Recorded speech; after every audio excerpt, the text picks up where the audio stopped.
I didn't even hear the vibration when my sister's message came in. I felt it, like a crack running down a weak foundation. I'm quitting my job. You'll take care of us while I figure things out. Us. She meant her and Mom. She meant her mistakes. She meant everything she never fixed. I stared at the screen, my thumb hovering before I typed what I should have said years ago. That's not on me. I hit send, signed the contract for the job abroad, and let the inked digital signature become my quiet rebellion. 10 minutes later, Mom's message arrived. Don't abandon your family like your father did. There it was, the real hook, the guilt weapon they polished for decades. And just like that, the past cracked open. Backstory. People assume betrayal only hurts in romance. They forget it thrives in bloodlines too. Quieter, deeper, more familiar. My sister, Lila, used to idolize me. When we were kids, she clung to my arm like I was her shield. I believed it, wanted to believe it, until she learned how to use it against me. Every crisis of hers became my responsibility. Every bill, every emergency, every emotional avalanche dumped at my feet. Mom reinforced the pattern. You're the strong one. Your sister needs you. You can handle it. I wore that strength like armor at first, then like handcuffs. I didn't notice the betrayal growing until it towered over me. Discovery of betrayal. It started small. Mom forwarding my bank transfers to relatives like proof of my usefulness. Lila quitting jobs, expecting me to patch the holes she drilled in her own life. Favors turning into obligations. Obligations turning into demands.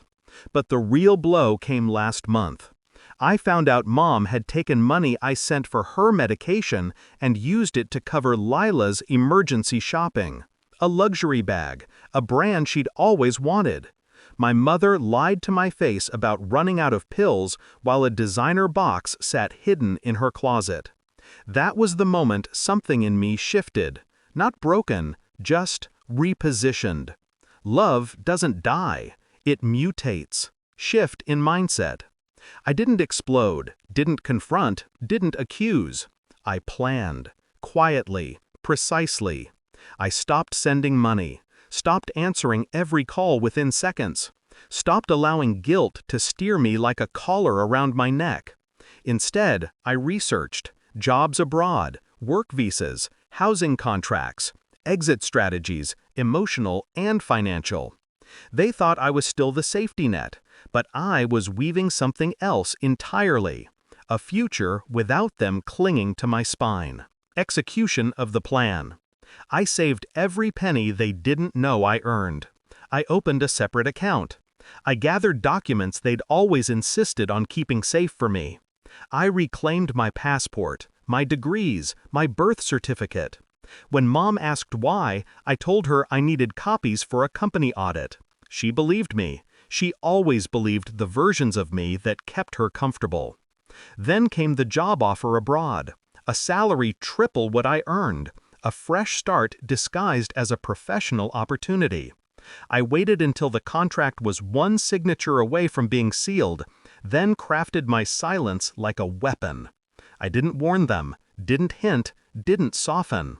Revenge, I learned, doesn't need cruelty. Sometimes it's just the removal of access. Climax and confrontation. Mom's message, "Don't abandon your family like your father did," was predictable. But it was Lila's call that carried the real sting. She didn't cry, she didn't panic, she commanded. "You can't leave, I need help, Mom needs help, you're being selfish." Selfish. The word echoed like a slap. I exhaled slowly. "Lila," I said, my voice a controlled blade, "I'm done being your backup plan." There was silence. Then a sharp inhale. Her first realization that the ground beneath her had shifted. "You can't just walk away," she whispered. "I already did," I replied. "I just didn't tell you." I could almost hear her world recalibrate. The fear, the disbelief, the dawning awareness that I was no longer available to absorb the fallout of her choices. I didn't raise my voice, didn't gloat. Revenge didn't require theatrics, only finality. I ended the call, blocked her, blocked Mom. Clean cut.